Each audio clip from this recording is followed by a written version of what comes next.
Why is that?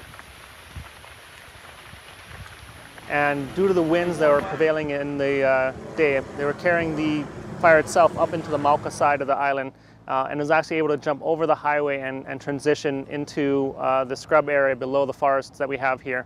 It would move very rapidly and went from, a small fire with maybe an acre to quickly 100 acres, and by the time we had our chopper in the air to look at the fire, we had approximately 1,000 acres on fire.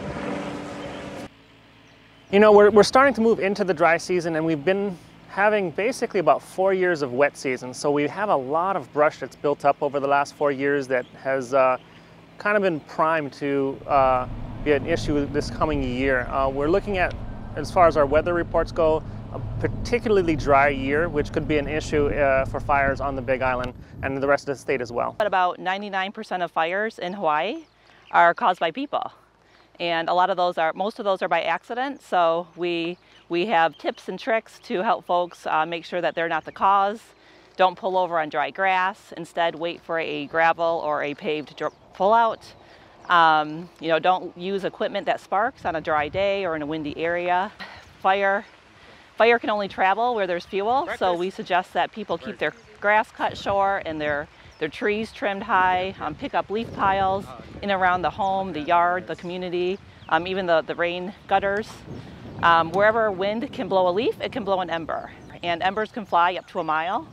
And so, fires are taking place on every island across the state, both the windward and the leeward areas, especially during drought episodes, like the one that's predicted over the next few months. I was surprised to see how well it burned for how green it was, and that just goes to show how much dead fuels have built up under the green live stuff over the last couple of years. You're always going to have some complacency, primarily on the Hamakua Coast and Puna, and when it does burn, the fires are bad because we go so long in between actual fires in those areas. I think on the west side, where they're more used to fires on a regular basis, they never really let their guard down.